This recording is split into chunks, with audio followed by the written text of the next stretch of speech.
Here's to the men who wake up already feeling the pressure. The ones who feel stuck, who don't want to get up and face all of it. The men who carry it well, even when it's heavy. The ones expected to take responsibility, hold everything together, even when they feel empty inside, and carry themselves alone. Self-judgment can push you forward.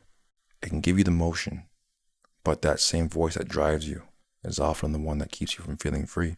In a constant survival strategy, a soundtrack we've learned to live by, motivation, discipline, drive, but underneath all of that is fear. Fear of what happens when we stop showing up for everything and everyone. Fear of what we're left with when the noise goes quiet. We confuse self-criticism for self-control, as if punishing ourselves is proof that we still care, all while forgetting how to care for ourselves. Here's to the men who feel everything a little deeper, who care more than they'll ever admit out loud. The ones who grew up hearing, "Get it together," when their throat was burning and their emotions had nowhere to go.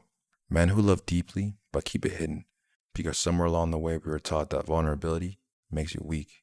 We learn to numb ourselves just to survive approval, choosing performance over honesty. But that never leads to connection. You can play the part, but it will never fill the void. And if you don't have a way to return to yourself, you start becoming multiple versions of who you are, and none of them feel like you. Love is present, and it's shown through action, but expression becomes muted when no one has ever taught you how to speak from the heart.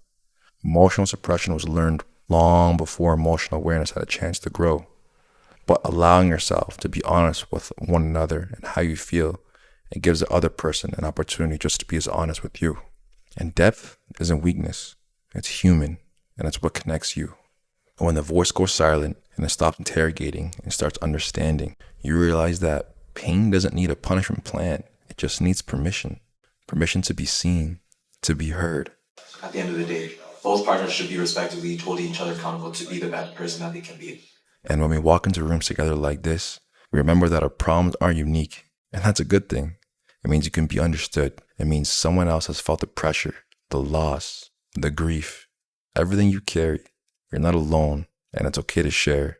We can pause, listen, have conversations like these that remind us to show up for each other, to tell our stories, to give others the courage to speak theirs. And what if you take that chance and it works out? What if your grief becomes strength? What if you exceed every expectation? What if you don't regret opening up? What if none of it was a waste of time? What if changing the narrative changes everything? What if you show up and it all goes right?